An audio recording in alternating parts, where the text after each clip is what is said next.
Katherine stood very still in a bright room. She had brown hair that fell in soft waves. She wore a black and white French hood on her head. A black veil hung down at the back of the hood. She looked very young in rich cloth and jewels. Her hands were small and often folded in her lap. The sight of her face and hood is clear in the mind. Many who saw her thought she looked fair and gentle. She moved with a quiet step through the court. Her voice was soft when she spoke a few words. She did not look like a woman used to power. She looked like a girl who faced a wide, strange world.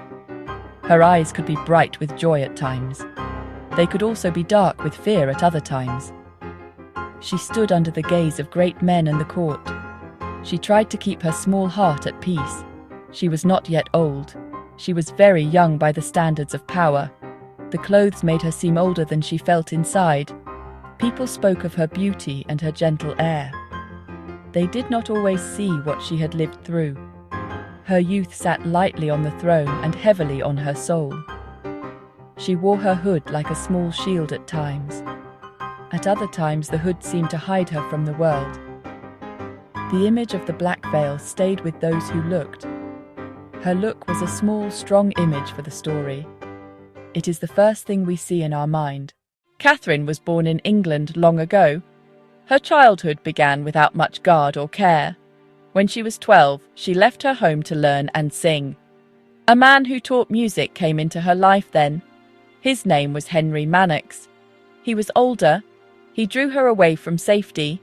She was harmed by adults who should have kept her safe. This left a deep fear in her young heart. She later met another man in service. His name was Francis Dereham, a servant who worked near her. He was kind at times. He promised gentle care.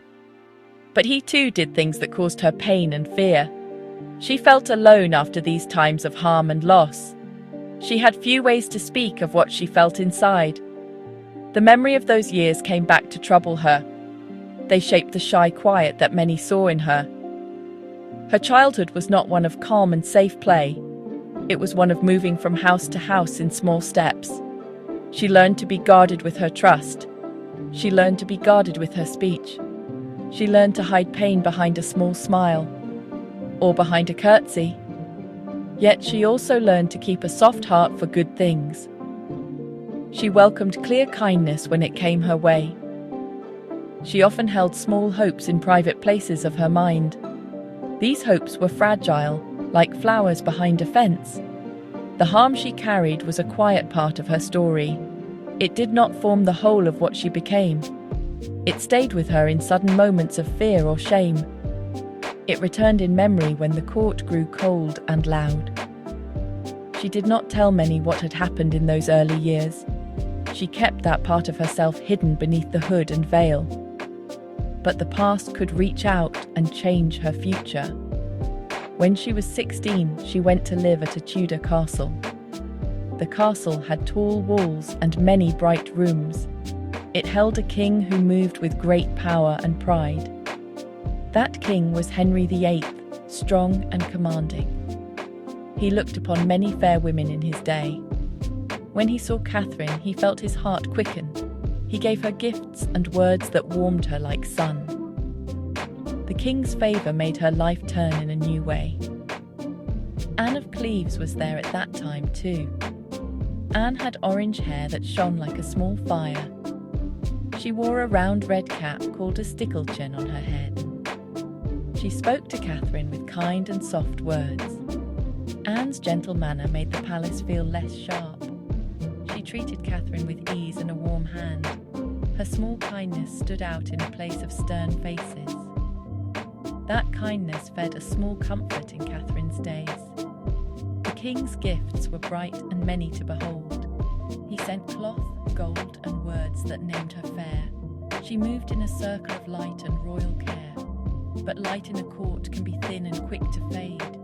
She learned to smile and to fold her days into duty. She wore the dresses and the hood as the court asked. Yet in quiet hours her young heart beat with hope. Those hopes were both small and very fierce inside her. Her meeting with the king changed the direction of her life. It It took her from hidden rooms into great halls of colour.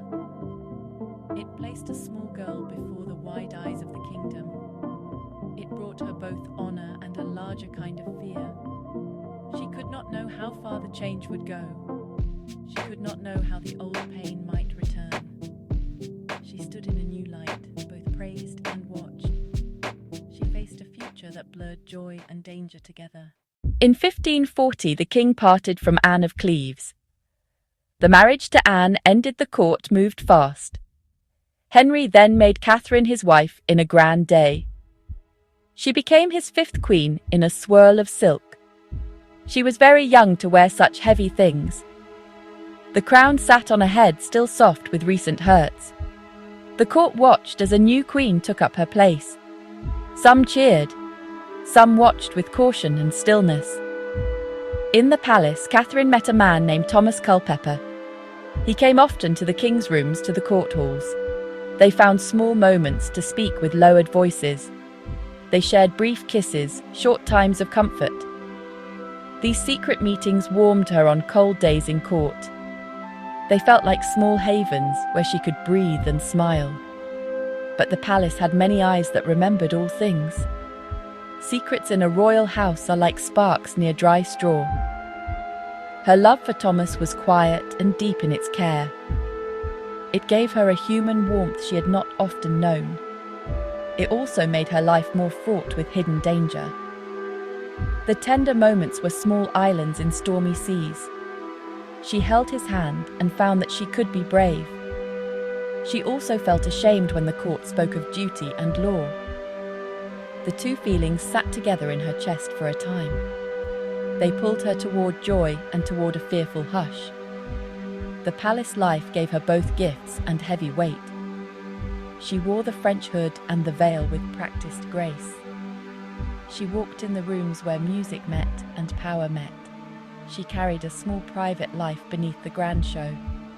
This private love was both sweet and filled with risk. This private love was both sweet and filled with risk. The thin borders between love and danger began to shift. A red sticklechin cap rested on a wooden table. Rumours moved through the court like wind through straw. People spoke in low tones and glanced with light eyes. The king heard some of these words and felt change in him. He sent men to learn what truth lay in the whispers. They found letters. They found old deeds from her past. The past she had tried to keep hidden came to light. She was called before men with stern faces and cold words. Her life began to break in ways she could little bear. The bright rooms of the palace became far and closed. She was taken to cold prison stones that smelled of damp. Her fine cloth was taken away, and she wore plain dress. She sat in small cells with little warmth at night. Her face grew pale under the thin light of a barred window. She thought of the men who had harmed her when she was small. She thought of the king who had given gifts and then turned. Fear and shame sat together with a small, slow ache. She was judged by men who spoke of law and duty. They called the acts treason and spoke in stern tones. They did not speak much of a girl who had known vows, the word of a king. Catherine stood before them like a child in a large court. She felt small under robes and many watching eyes. She had to be brave though the world pressed hard upon her. She tried to keep her head and her dignity by slow breath. The days of trial moved the life toward a hard end. There were long waits in cold rooms and short, sharp commands. She prayed and thought of gentle faces who had been kind. She helped a small memories of warmth in the long nights. But the law in that age moved like an iron wheel. The wheel turned and pushed her toward final orders. Each day the danger grew and the hope shrank a little more. She felt scared. She felt sad. She felt ashamed.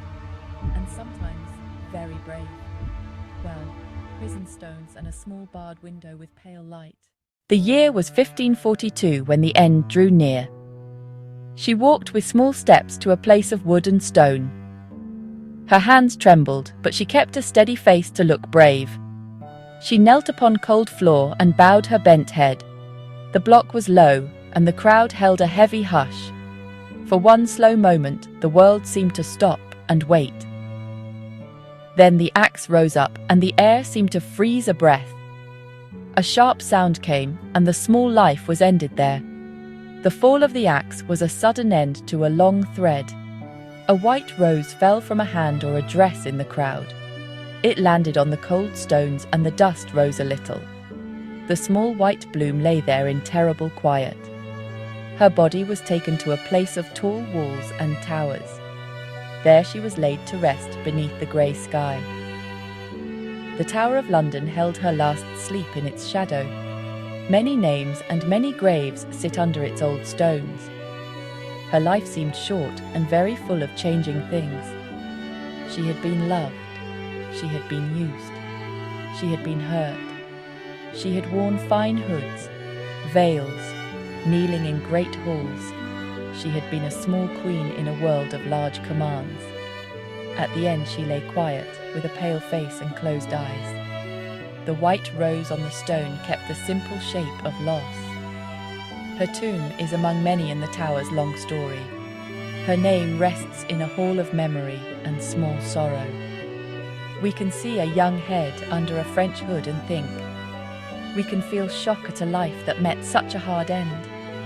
We can hold sorrow for a girl who had little sure ground. We can name her small, brave acts and her deep, quiet fear. In the cold light of the tower, her story seems very near. The images stay: brown hair, hood, small hands, pale face. The fall of the white rose is a simple, sad picture to hold. Her tale ends in stone and in the hearts of those who look. Begin with shock at the sight of a small head in rich cloth.